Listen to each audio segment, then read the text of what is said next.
The days ahead will give us a much better sense of whether Republicans who still hold out hope of dumping Donald Trump as their nominee have a prayer.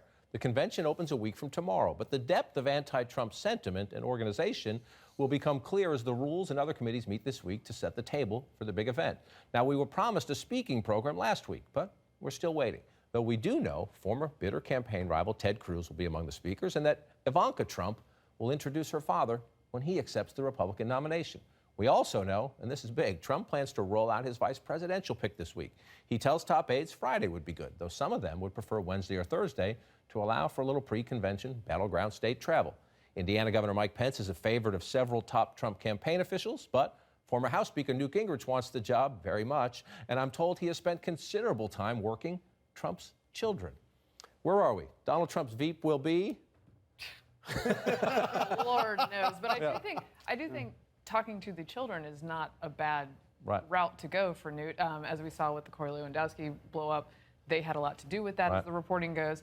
So I don't think that's a bad angle to work. Newt's not bad at working angles. When it comes to the convention, all bets are off, man. But I will say, when it comes to the delegate fight, I haven't seen all of the attacks on Trump that have tried to take him down have been too little and too late, and I think this will likely end up being the same, but it'll be interesting while it's happening. It'll be really interesting to see what Donald Trump thinks he needs for a general election in a candidate to shore up his vulnerabilities heading into the general election. Does he go a route that he's been saying, a Washington insider, someone to make the Washington folks, the party establishment, more comfortable with his candidacy, or does he pick someone who could deal with his vulnerabilities on foreign policy, on being a commander-in-chief, particularly in this election season when national security is such a key issue? That's going to be so fascinating to see. So, you know, it's unclear who it could be. I mean, could it be Pence? Could it be Gingrich? Could it be someone like Michael Flynn, the former retired general? So we'll see. I mean, I don't think anyone knows but Donald Trump. Some of the political pros are worried about a general. They think that Trump likes generals, and he's talked publicly about this. The political pros in the campaign think it reinforces those who say he's an authoritarian kind of person.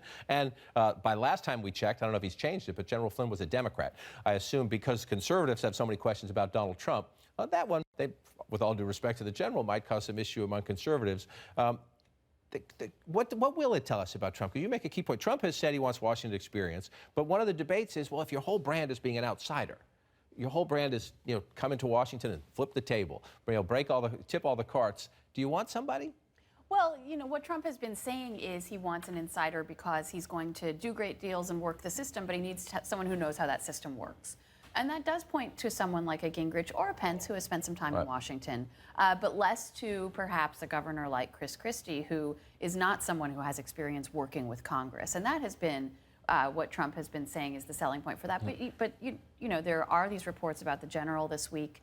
And to the point about him being a Democrat, I think that could be a plus, too, if you are, as Trump is, basically running against the Republican Party in the general election and trying to say to the rest of America, I'm not a typical Republican. I'm looking for Democratic votes. I'm building a new coalition of voters based on, angry Democrats and angry Republicans and angry independents all coming together regardless of stripe.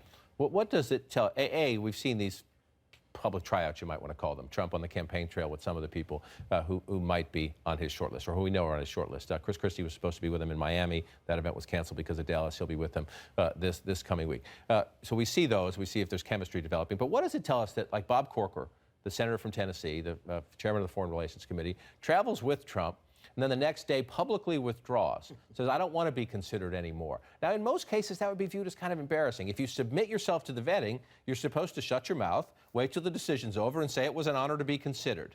To publicly say, oh, never mind. And he said nice things about Trump. He said, I'm not an attack dog. He made it more about him. Corker tried to say, I'm not fit for this role, I'm not an attack dog, but isn't that kind of backwards? Well, what Corker meant by that was, I don't have it in me to suck up to Trump 24/7. And what he saw was, because he said some positive things about Trump and foreign policy, they have some sympathies in terms of the whole, of Trump's foreign policy vision. But Corker was then critical when Trump went places that he didn't like. And I think what he saw was, if you're going to get on the Trump train, you don't get off. And you've got to defend him even when he says things that are weird. And so Corker's on stage with Trump, and Trump gives one of his more unfettered performances on the stump there. And I think that was Saddam Hussein night, right? That was Saddam Hussein night. And so I think what Corker and a lot of other people who've taken themselves out of contention, which is unusual for a major party nominee to have so many people say, count me out. And I think what a lot of them have realized is that they aren't willing to defend everything that he does. Now, Corker did say publicly, I asked him about that specifically. He said, well, I didn't mind having to clean up after Donald Trump if I had to do it. He just said that it wasn't really the job that he was looking. Believe it or not, that's what he thinks. Well, he actually wants, potentially, he's open to being a Secretary of State in a Donald Trump administration. And if you're Donald Trump, would you give him a cabinet job now after he publicly was? I mean, I think he may. I think who knows what Donald Trump.